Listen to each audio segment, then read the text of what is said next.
प्यारे बच्चों, इस वीडियो राही मैं तुहानू जो तुहाडा जुलाई टैसट जमात 7वीं समाजिक विज्ञान का 20 अंकों का होना है, उसके अंकों की वंड बारे चंगी तरह दसांगा तां जो तुहानू किसी प्रकार की कोई कन्फ्यूजन ना रहे। जिमें कि भूगोल जो असीं ने अप्रैल मई का सिलेबस किया है समाजिक विज्ञान का, उसदे विचों भूगोल का जो टैसट आना है वो आना है 6 अंकों का।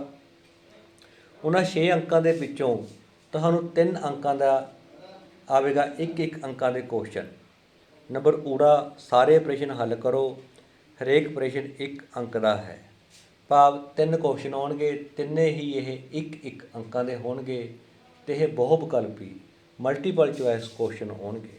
फिर नंबर आड़ा ये तुहानू 2 क्वेश्चन आउणगे ते 1 करना है, 2 क्वेश्चन आउणगे 1 करना है जो कि 3 अंकों का होगा।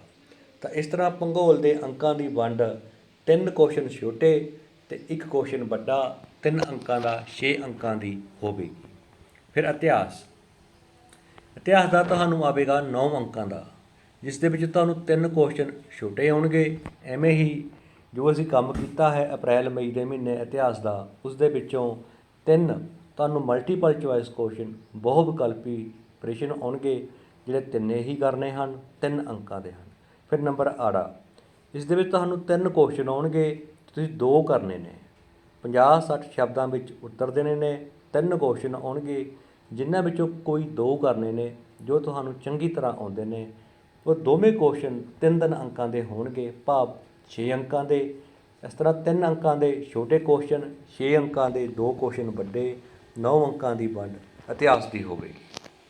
फिर नागरिक शास्त्र इसका तुहानू आवेगा 5 नंबर का, जिस दे विच तुहानू 2 क्वेश्चन नंबर ऊड़े ते 2 क्वेश्चन तुहानू आउणगे 2 अंकों के, जो कि तुहाडे मल्टीपल चॉइस क्वेश्चन आउणगे। जिवें लिखिया होया लोकतंत्र का आरंभ कित्थे होया ते लोकतंत्री सरकार, ये 2 क्वेश्चन तुहाडे मल्टीपल चॉइस ने, तुहानू 2 आउणगे। ते तुहानू 2 क्वेश्चन आउणगे 50 तो 60 शब्दों वाले, जिन्हां दे विचों 1 करना है जो कि 3 अंकों का होगा। जिवें कि आड़े नंबर पर लिखा होया है, हेठ लिखे प्रश्नों विचों 1 प्रश्न का उत्तर 50-60 शब्दों में दिओ। 2 क्वेश्चन आउणगे ते 1 करना है तो जो 3 अंकों का होगा। इस तरह तुहाडा जो भूगोल का काम है वो 6 अंकों का, जो तुहाडा इतिहास का काम है वो 9 अंकों का, 9 ते 6 15, तुहाडी जो पिछे रही सविक्स इसका काम आवेगा 5 अंकों का, तो 15 ते 5 20, तुहाडा ये 20 नंबर का जुलाई टैसट होगा, जो जिस दे नंबर तुहाडे अगे फाइनल पेपरों के विच जाके भी जुड़नगे। हुण असीं इस टैसट पेपर नूं, जो टैसट पेपर तुहानूं आया, इसनूं सॉल्व करते हाँ तां जो तुहानूं समझ होर आ सके। पहला क्वेश्चन है, हेठ लिखियां विचों धरती की सब तो अंदरली परत किहड़ी है? तो धरती की सब तो जो अंदरली परत है उसनूं असीं नाइफ कहते हाँ, क्योंकि पहली परत सियाल, सीमा अते नाइफ, सियाल, सीमा अते नाइफ, नाइफ धरती की सब तो हेठली परत है। धरती की सतह का किन्ने % भाग थाले घेरिया होया है? 29%। 71% हिस्सा पानी ने अते 29% हिस्सा पानी ने। जीव मंडल विचले अनेक किस्म के जीव जंतु अते वनस्पति नूं की आखदे हन? जीव जगत। जीव जगत असीं आखदे हाँ जो साडे जीव जगत भाव जीव मंडल विच अनेक किस्म के जीव जंतु जो वनस्पति पाई जाती है उसनूं असीं जीव जगत आखदे। इस तरह तुहाडे 3 क्वेश्चन ने, 3 ही अंकों के हैं, ये 3 ही तुसीं ने करने हैं जो कि बहु विकल्पी क्वेश्चन हैं। नंबर आड़ा तुहाडा आड़े ते आ जांदा 50-60 शब्दों में उत्तर दिओ। तुहानूं तो ये तुहानूं 2 क्वेश्चन आउणगे जिन्हां विचों 1 करना है। धरती दीआं परतां दे नाम दसो, पहला क्वेश्चन है। दूसरा क्वेश्चन है, मनुख वातावरण नूं किवें प्रभावित करता है? इन्हां दोवां दे विचों जो तुहानूं लगदा कि तुहानूं चंगी तरह आउंदा तुसीं ने वो करना है। जिवें कि धरती दीआं परतां दे नाम दसो, सियाल, सीमा अते नाइफ। धरती दी 3 परतां हन। अगला क्वेश्चन, मनुख वातावरण नूं किवें प्रभावित करता है? मनुख जंगलों नूं कट के खेतीयोग अते अपने आवासयोग बनाउंदा है। नदियां ते बंन बना के हड़ां तो बचाव करता है। ਨਦੀਆਂ ਦੇ ਬੰਨ੍ਹ ਬਣਾ ਕੇ ਪਾਣੀ ਨੂੰ ਨਹਿਰਾਂ ਦੁਆਰਾ ਖੁਸ਼ਕ ਮਰੂਥਲਾਂ ਵਿੱਚ ਲਿਜਾ ਕੇ ਪ੍ਰਭਾਵਿਤ ਕੀਤਾ ਹੈ। ਖਣਿਜ ਪ੍ਰਾਪਤ ਕਰਨ ਲਈ ਖਾਣਾਂ ਨੂੰ ਪੁੱਟ ਕੇ ਮਨੁੱਖ ਨੇ ਵਾਤਾਵਰਨ ਨੂੰ ਪ੍ਰਭਾਵਿਤ ਕੀਤਾ ਹੈ। ਇਸ ਤਰ੍ਹਾਂ ਤੁਹਾਡਾ ਇਹ 6 ਅੰਕਾਂ ਦਾ ਕੰਮ ਭੂਗੋਲ ਦਾ ਹੋਵੇਗਾ। ਅੱਗੇ ਇਤਿਹਾਸ ਆ ਜਾਂਦਾ, ਜਿਸ ਦਾ ਕੰਮ ਤੁਹਾਡਾ 9 ਅੰਕਾਂ ਦਾ ਹੋਵੇਗਾ। ਤਾਂ ਪਹਿਲੇ 3 ਕੁਐਸਚਨ ਮਲਟੀਪਲ ਚੋਇਸ ਕੁਐਸਚਨ ਹੋਣਗੇ, ਜਿਹਦੇ ਵਿੱਚੋਂ ਤੁਹਾਨੂੰ ਪਹਿਲਾ ਕੁਐਸਚਨ ਹੈ ਗੁਰਮੀਤ ਮੱਧਕਾਲੀਨ ਯੁੱਗ ਦੀਆਂ ਪ੍ਰਸਿੱਧ ਹਸਤੀਆਂ ਅਤੇ ਉਹਨਾਂ ਦੀ ਆਰਥਿਕ ਹਾਲਤਾਂ ਬਾਰੇ ਜਾਣਨਾ ਚਾਹੁੰਦਾ ਹੈ। ਉਸ ਲਈ ਕਿਹੜੇ ਪੁਰਾਤੱਤਵ ਸਰੋਤ ਤੋਂ ਜਾਣਕਾਰੀ ਮਿਲੇਗੀ? ਸਿੱਕਿਆਂ ਤੋਂ, ਕਿਉਂਕਿ ਸਿੱਕੇ ਹੀ ਸਭ ਤੋਂ ਅਹਿਮ ਸਾਧਨ ਹਨ। ਜੇਕਰ ਸਿੱਕੇ ਸੋਨੇ ਦੇ ਹੋਣਗੇ ਤਾਂ ਸਾਨੂੰ ਉਸ ਤੋਂ ਹੀ ਪਤਾ ਲੱਗ ਜਾਵੇਗਾ ਕਿ ਉਸ ਸਮੇਂ ਦੀ ਜੋ ਅਵਸਥਾ ਹੈ, ਆਰਥਿਕ ਅਵਸਥਾ ਹੈ, ਉਹ ਬਿਲਕੁਲ ਵਧੀਆ ਸੀ। ਜੇਕਰ ਸਿੱਕੇ ਤਾਂਬੇ ਦੇ ਹੋਣਗੇ ਤਾਂ ਸਾਨੂੰ ਪਤਾ ਲੱਗ ਜਾਵੇਗਾ ਕਿ ਉਸ ਸਮੇਂ ਦੀ ਜੋ ਅਵਸਥਾ ਸੀ, ਆਰਥਿਕ ਅਵਸਥਾ ਖਾਸ ਕਰਕੇ, ਉਹ ਬਹੁਤ ਹੀ ਚੰਗੀ ਨਹੀਂ ਸੀ, ਕਿਉਂਕਿ ਸੋਨੇ ਦੀ ਕੀਮਤ ਹਮੇਸ਼ਾ ਜ਼ਿਆਦਾ ਰਹੀ ਹੈ ਅਤੇ ਤਾਂਬੇ ਦੀ ਘੱਟ। ਤਾਂ ਸਿੱਕੇ ਹੀ ਇੱਕ ਅਹਿਮ ਸਾਧਨ ਹਨ। ਬਾਕੀ ਜੋ ਰਾਜੇ ਸਨ, ਉਹ ਆਪਣੀਆਂ ਫੋਟੋਆਂ, ਆਪਣੇ ਚਿੱਤਰ ਸਿੱਕਿਆਂ ਦੇ ਉੱਤੇ ਉਕਰਾ ਦਿੰਦੇ ਸਨ। ਤਾਂ ਜਿਸ ਤੋਂ ਉਸ ਸਮੇਂ ਦੇ ਰਾਜੇ ਬਾਰੇ ਵੀ ਪਤਾ ਲੱਗ ਸਕਦਾ ਹੈ। ਜਿਵੇਂ ਕਿ ਅਸੀਂ ਨੇ ਗੁਪਤ ਵੰਸ਼ ਵਿੱਚ, ਗੁਪਤ ਵੰਸ਼ ਦਾ ਜੋ ਰਾਜਾ ਹੋਇਆ ਹੈ ਸਮੁੰਦਰ ਗੁਪਤ, ਉਸਨੇ ਆਪਣੇ ਸਿੱਕਿਆਂ ਉੱਤੇ ਆਪਣੀਆਂ ਮਹਾਰਾਣੀਆਂ ਦੀਆਂ ਅਤੇ ਆਪਣੇ ਆਪ ਨੂੰ ਉਸਨੇ ਇੱਕ ਸੰਗੀਤ ਦਾ ਸਾਜ਼ ਵਜਾਉਂਦੇ ਹੋਏ ਦਿਖਾਇਆ ਹੋਇਆ ਹੈ। ਕਿਤੇ ਉਸਨੇ ਆਪਣੇ ਆਪ ਨੂੰ ਸ਼ਿਕਾਰ ਕਰਦੇ ਹੋਏ ਦਿਖਾਇਆ ਹੋਇਆ ਹੈ, ਕਿਤੇ ਉਸਨੇ ਹੱਥ ਵਿੱਚ ਤੀਰ ਕਮਾਨ ਫੜਿਆ ਹੋਇਆ ਹੈ, ਕਿਤੇ ਉਸਨੇ ਹੱਥ ਵਿੱਚ ਕੋਈ ਨਾ ਕੋਈ ਹਥਿਆਰ ਫੜਿਆ ਹੋਇਆ ਹੈ। ਇਸ ਤੋਂ ਪਤਾ ਲੱਗ ਜਾਂਦਾ ਹੈ ਕਿ ਉਸ ਸਮੇਂ ਦੀ ਆਰਥਿਕ ਅਵਸਥਾ ਕਿਹੋ ਜਿਹੀ ਸੀ। ਸਿੱਕੇ। ਉਸ ਤੋਂ ਬਾਅਦ ਈਰਾਨੀਆਂ ਨੇ ਭਾਰਤ ਨੂੰ ਕੀ ਨਾਂ ਦਿੱਤਾ? ਈਰਾਨੀਆਂ ਨੇ ਭਾਰਤ ਨੂੰ ਹਿੰਦੂ ਕਿਹਾ। ਈਰਾਨੀਆਂ ਨੇ ਭਾਰਤ ਨੇ ਹਿੰਦੂ ਕਿਹਾ। ਯੂਨਾਨੀਆਂ ਨੇ ਇੰਡਸ ਕਿਹਾ ਸੀ, ਅਤੇ ਜੋ ਈਰਾਨੀ ਸੀ ਉਹਨਾਂ ਨੇ ਭਾਰਤ ਨੂੰ ਹਿੰਦੂ ਕਿਹਾ ਸੀ। ਅਤੇ ਜੋ ਬਾਈਬਲ ਹੈ, ਈਸਾਈਆਂ ਦਾ ਧਾਰਮਿਕ ਗ੍ਰੰਥ, ਉਸ ਵਿੱਚ ਭਾਰਤ ਨੂੰ ਹੋਂਡੂ ਕਿਹਾ ਗਿਆ ਹੈ। ਅਗਲਾ ਕੁਐਸਚਨ, ਰਜਿੰਦਰ ਪਹਿਲਾ ਕਿਸ ਵੰਸ਼ ਦਾ ਸ਼ਕਤੀਸ਼ਾਲੀ ਸ਼ਾਸਕ ਸੀ? ਚੌਲ ਵੰਸ਼ ਦਾ।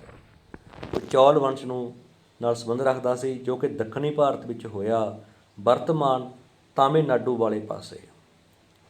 ਇਹ ਤੁਹਾਨੂੰ 3 ਕੁਐਸਚਨ ਨੇ, 3 ਅੰਕਾਂ ਦੇ, ਇਹ ਤਿੰਨੇ ਹੀ ਕਰਨੇ ਹਨ। ਫਿਰ ਤੁਹਾਨੂੰ 3 ਕੁਐਸਚਨ ਆਉਣਗੇ 50 ਤੋਂ 60 ਸ਼ਬਦਾਂ ਵਾਲੇ ਇਤਿਹਾਸ ਦੇ ਵਿੱਚ, ਜਿਨ੍ਹਾਂ ਵਿੱਚੋਂ ਤੁਸੀਂ 2 ਕਰਨੇ ਨੇ। ਜਿਵੇਂ ਕਿ ਪਹਿਲਾ ਕੁਐਸਚਨ ਹੈ, ਵਿਦੇਸ਼ੀ ਯਾਤਰੀਆਂ ਦੇ ਲੇਖ ਕਿਵੇਂ ਮਹੱਤਵਪੂਰਨ ਸਰੋਤ ਹਨ? ਪਹਿਲਾ ਕੁਐਸਚਨ। ਦੂਜਾ, ਮੁਹੰਮਦ ਗੌਰੀ ਨੇ ਭਾਰਤ ਉੱਪਰ ਹਮਲੇ ਕਿਉਂ ਕੀਤੇ? ਤੀਜਾ ਕੁਐਸਚਨ, ਮੱਧਕਾਲੀਨ ਸਮਾਜ ਵਿੱਚ ਜਾਤ ਵਿਵਸਥਾ ਕਿਸ ਤਰ੍ਹਾਂ ਦੀ ਸੀ? ਇਹ ਤੁਹਾਨੂੰ 3 ਕੁਐਸਚਨ ਆਏ ਹਨ, ਜਿਨ੍ਹਾਂ ਵਿੱਚੋਂ ਤੁਸੀਂ 2 ਕਰਨੇ ਹਨ, ਜੋ ਦੋਵੇਂ 3-3 ਅੰਕਾਂ ਦੇ ਹਨ। 3 ਦੂਣੀ 6, ਤੁਹਾਡੇ 6 ਅੰਕਾਂ ਦੇ ਕੁਐਸਚਨ ਤਾਂ 50 ਤੋਂ 60 ਸ਼ਬਦਾਂ ਵਾਲੇ ਹੋ ਗਏ, ਅਤੇ 3 ਹੋ ਗਏ ਤੁਹਾਡੇ ਮਲਟੀਪਲ ਚੋਇਸ ਕੁਐਸਚਨ। ਵਿਦੇਸ਼ੀ ਯਾਤਰੀਆਂ ਦੇ ਲੇਖ ਕਿਵੇਂ ਮਹੱਤਵਪੂਰਨ ਸਰੋਤ ਹਨ?